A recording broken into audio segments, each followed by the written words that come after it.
अकाल मृत्यु वो मरे जो काम करे चंडाल का, काल उसका क्या बिगाड़े जो भक्त हो महाकाल। जो शिव की आराधना कर रहा, शंकर की आराधना में डूबा, शिव तत्व को प्राप्त करने वाला, शंकर की आराधना करने वाला, पशुपति व्रत करने वाला, 16 सोमवार व्रत करने वाला, संकट सोमवार का व्रत करने वाला, सोमवार का व्रत करने वाला, शंकर के मंदिर जाकर एक लोटा जल चढ़ाने वाला, शिव की स्तुति करने वाला, मुख से श्री शिवाय नमस्तुभ्यम बोलने वाला, पंचाक्षर मंत्र नमः शिवाय बोलने वाला, षडाक्षर मंत्र ओम नमः शिवाय बोलने वाला, शंकर के स्तुति करने वाला, शंकर के मंदिर में झाड़ू लगाने वाला, शंकर के मंदिर में पोछा लगाने वाला, शंकर के मंदिर में धोने वाला, मंदिर को क्लीन करने वाला, ये कभी रोना नहीं चाहिए। इनके आंसू तो स्वयं महादेव आकर पोंछ देते हैं, इनकी आंख में आंसू आता ही नहीं, क्यों रोए? मेरी जीजियों, मेरे जीजाओं, आप लोग भले गाड़ी की पार्किंग थोड़ी दूर हो और आपको पैदल चलना पड़े, पर हिम्मत मत हारना। बाबा का नाम लेते लेते ये विश्वास कर कर चलना कि मेरे नगर में मेरा महादेव मेरा कल्याण करने के लिए आया है, जरूर मेरे ऊपर कृपा कर कर जाएगा, ये मेरा विश्वास करता है, भरोसा करता है।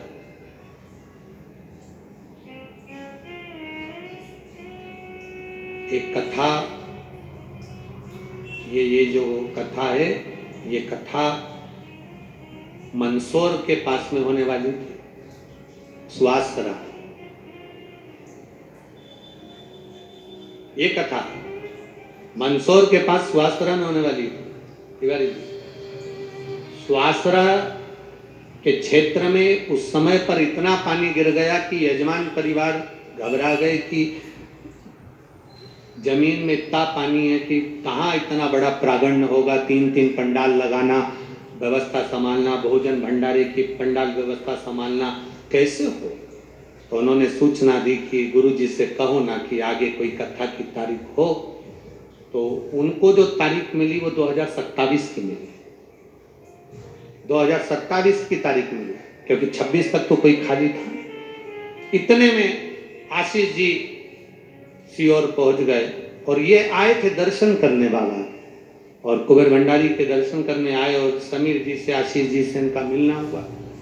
और तब वो वहाँ पर मिलते मिलते आकाश जी से फिर बात करते करते कहा कि कथा तो इतने में मुख से निकल गया, श्रावण में करा सकते हो क्या, 5 दिन ही है, स्वास्थ्य कैंसिल हो जाए। अब पहले विचार कर लेना, पानी बहुत है, अब पानी है तो व्यवस्था करने में थोड़ा तकलीफ होगा। आशीष तिवारी जी ने कहा कि गुरुजी महाराज जी से बोलिएगा, अगर भोलेनाथ चाहेगा और माँ जालपा को कराना होगा तो राजगढ़ हो जाएगा। तो शब्द अब कथा कराने वाली माँ जालपा, इसीलिए उन्होंने इस पत्र में लिखा संपूर्ण राजगढ़ वासी इसके यजमान। इन्होंने पत्र में लिखा है संपूर्ण राजगढ़ वासी इसके यजमान, तो ये कराने वाली। और वो कथा सुवासरा की, कहीं भोलेनाथ को आप लोगों की झोलियां खुशियों से भरना होगी, तो ये कथा यहाँ, ये तो आपका भाग्य। आप, इसलिए तो हमने कहा कथा शुरू होते समय कह दिया अपने अपने घर जाके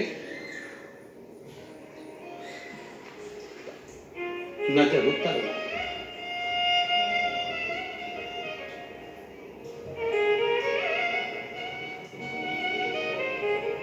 ये उसकी कृपा से हो रही है, ये उसकी करुणा से हो रही है, उसकी दया है आप पर। इसलिए अंजना रो रही,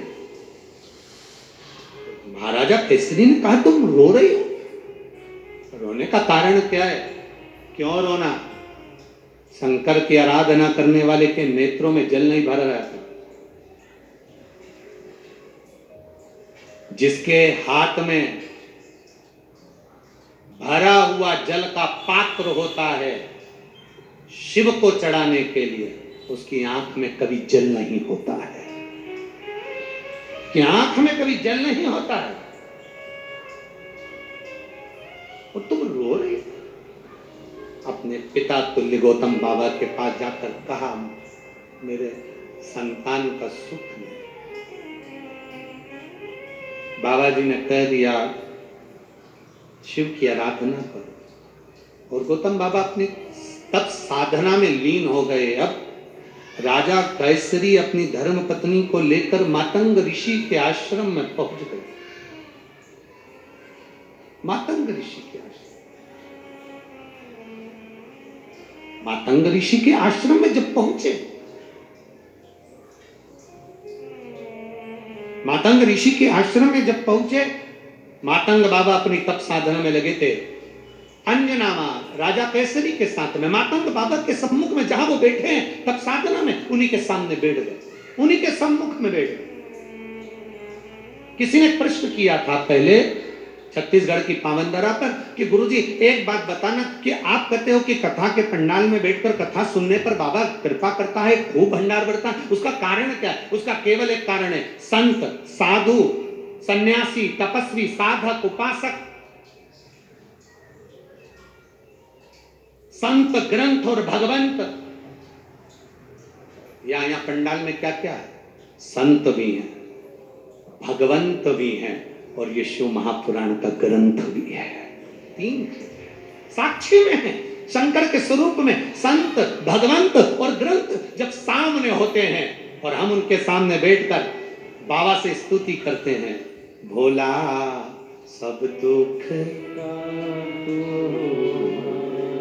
ओ भोला सब दुख का जब हम स्तुति करते हैं, जब हम बोलते हैं, तो संत साक्षी है, ग्रंथ साक्षी है और भगवंत साक्षी है। इसलिए बाबा को भी मानना पड़ता है और बाबा को भी 3 महीने में फिराकर गंडा भरना पड़ता है। संत, ग्रंथ और भगवंत तीनों की साक्षी में स्तुति करी जाए, तीनों की।